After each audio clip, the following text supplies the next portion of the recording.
Should you drop out of school to pursue business?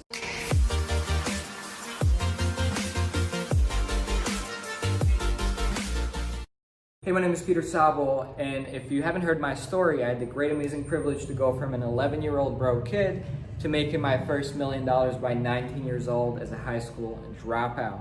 If you haven't heard the story, it's a little bit crazy, but it happened at around 18, maybe end of my 17th year. I was going to school. I've been in business for many years, making decent amounts of money, actually significantly more than my teachers combined. And this is coming from Slovakia. People make $500-600 a month. So I wasn't making that much, but it was a lot considered for these standards. And still I was in school for many years, playing it safe. I had many arguments with my parents.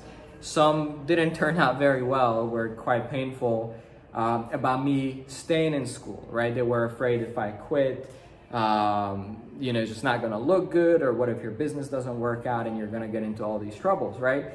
And I remember at 18 or so, I was going to high school and I had this conversation with my mom. I called her on the phone and I said, hey, look, I can't do this anymore. I'm gonna make you a promise. I'll make $1 million by the end of the year, within a year. If I do it, I'll quit high school, I'll never go back. If I don't, then I'll finish high school, get my diploma, heck, I'll even go to college, right? So I made her like an offer she couldn't say no to, kind of like a plateau diploma offer. It kind of sounds weird, because I put my school on pause, right? I literally went to the principal after one day and I said, hey, I just can't do this no more. This is not for me. Put my studies on pause, and I'll come back in a year, either continue or well, actually, I never came back because I did make the $1 million within a year. So because of this story and my kind of journey with this, a lot of people have asked me, well, should I also quit and pursue my passions, pursue business, etc.? And I think a lot of people got this question confused, right? And I don't really blame them, because there's also a lot of fake gurus out there preaching and coming at them like, yeah, drop out of school, leave your job, just pay me money, and we got you covered. And that's not quite how these things work, right? Like, success or achieving a certain income goal takes a lot of time. There's many pitfalls, many mistakes you can make. So it's not as simple as that. Matter of fact, I had a friend who ended up dropping out of high school as well because he heard my story, except he had nothing going for him, right? He wasn't working in his business since 11 years old. He kind of just had an idea, just a dream.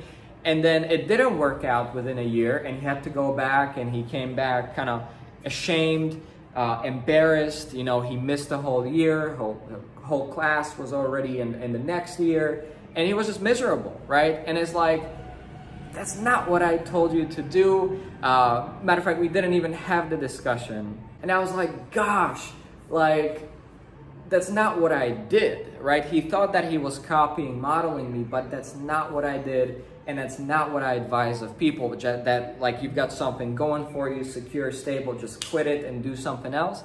I'm not a big fan of that. Again, because it typically takes a bit longer to succeed than you may initially anticipate as a beginner, right? Especially in business. So what I would advise instead is start working on your business, if that's what you wish to do, on the side next to your job or next to school, and then put in the effort, put in the work, learn, implement, try, fail while you can. I honestly think that's one of my biggest advantages, that I was able to get into business at such a young age, as a teenager, as a kid in school, that I really had nothing else to worry about, right? Even if it didn't work, it'd be fine because I'd be living with my parents, right? So I had a lot of time to just try things, experiment, to fail in a safe environment, to not be worried about paying rent at the end of the month. And then that's how over many years, I built up a successful business, and by the time I quit high school, I was already making more money than my teachers combined in the whole year, right? So it made sense. It made mathematical sense for me to leave, so I took it like the very safe route. And that's what I would recommend to anybody. Start it on the side while you can practice and get good at your craft. And then when you see that it's actually producing income, you can jump into full-time and create even more wealth and abundance, right? But I think, in my opinion at least, it has to be a step-by-step process. And anybody, when people are just pushed deep into the water, like quit everything, just do this. I mean, it's not impossible to succeed that way. I just don't think it's the smartest way to do it. That's my 2 cents. Hope it helps. This is Peter Szabo.